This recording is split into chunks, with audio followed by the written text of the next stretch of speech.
Welcome to the Silver Change Chronicles. This is a safe space where we believe finances don't need to be complicated.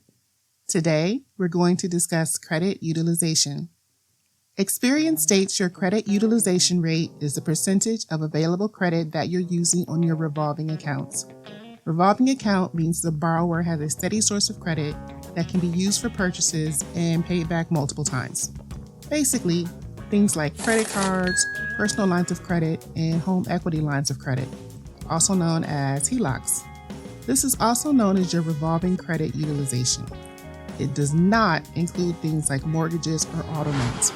By the way, those are called installment loans as they have a clearly defined payment due and end date. How do I calculate my credit utilization rate? The calculation is done by using the balances and credit limits on your credit report, which may be different from your current limits and balances. Basically, it's the percent of available revolving credit that you're using.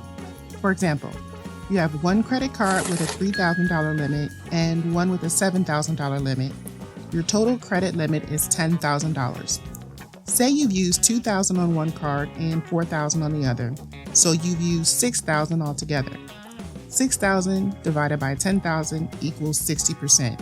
So you're utilizing 60% of your available credit, which, by the way, is not good. Another example with the same $10,000 limit. Say you use $1,500 on one card and $2,500 on the other, totaling $4,000. 4,000 divided by 10,000 equals 40%. So in this scenario, you're utilizing 40% of your available credit. Better, but still not great. It's always the amount you've used divided by the total amount you have available to you. Types of credit utilization. There are two types of credit utilization: individual and total. Individual credit utilization involves how much you use on a single account. We calculate it using the same formula. If you have a card with a $10,000 limit and you use $3,000 of it, your credit utilization is 30%. 3,000 used divided by 10,000 available. If you use 6,700 of that 10,000, your credit utilization is 67%. Total credit utilization is just that. It's based on the total available credit from all revolving accounts. Remember, these are things like credit cards, personal lines of credit, HELOCs, etc. To calculate your utilization rate, use the same formula we used previously. Add up how much you've used on each account and divide that number by the total amount of available credit. So here's another example. You have a limit of $10,000 on one card and $5,000 on another, so your total available credit is $15,000. You use $1,500 on one card and $3,000 on another, so altogether you've used $4,500. 4,500 used divided by 15,000 available equals 30% total credit utilization. What's a good credit utilization rate? As the second most important factor in your credit score, it's important to keep your credit utilization rate low. The Office of Financial Readiness suggests keeping a credit utilization ratio of 1 to 10%, while badcredit.org states that your score starts to take a hit once your balance exceeds 10% of your total limit. In the third quarter of 2024, the average overall credit utilization in the United States was 29%. While there's no specific point where your credit utilization goes from good to bad, ideally, you want to keep it under 30% to help you qualify for better loan and credit card rates, but this isn't written in stone. Just keep in mind that if it increases to anything higher than that, lenders may assume that you have trouble managing your credit and may see you as a risk. Utilization over 30% also typically lowers your credit score. While you want to keep your utilization rate low, you don't want it to drop to zero. This is actually worse than 1%. This is because credit scoring models need some usage to go off of when calculating your rate, and 0% usage doesn't tell them much about your credit habits. How to lower your credit utilization and maintain a good ratio. Reduce your balances. The best way to control your credit utilization ratio is to pay down what you owe. Try to pay more than the minimum payment on each account to really help lower your balances. You can also try making small payments throughout the month to reduce your balance.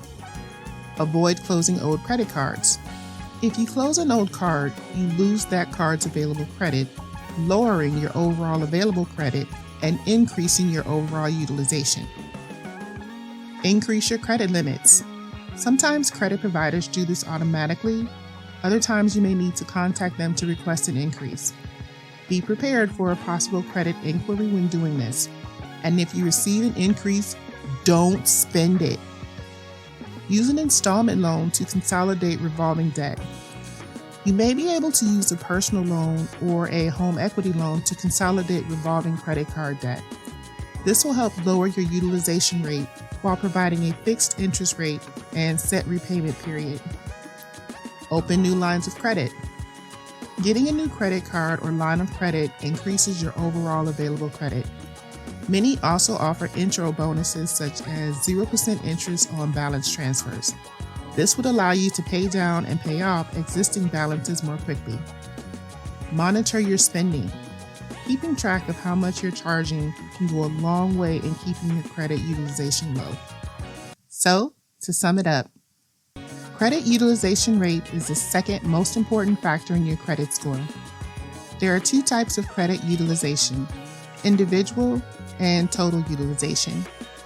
It's calculated by taking the amount of credit you've used and dividing it by the amount of total credit you have available to you. The ideal utilization rate is 1 to 10%. As a general rule of thumb, try to keep your utilization rate to less than 30%. There are several ways to lower your utilization rate, including reducing your balances, using an installment loan to consolidate revolving debt, and monitoring your spending. Well, that about wraps things up for today.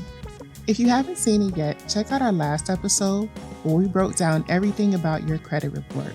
And stay tuned for our next episode where we break down everything about checking accounts. Trust me, you don't want to miss it. As always, if you learned one new thing, do me a favor and hit that like button. That lets both me and the algorithm know that you like this type of content and want to see more of it. If you learned two new things, do me an even bigger favor by hitting that like button and telling a friend about us. That helps our channel grow and helps us reach more people. We hope to see you here again at the Silver Change Chronicles, where we believe finances don't need to be complicated.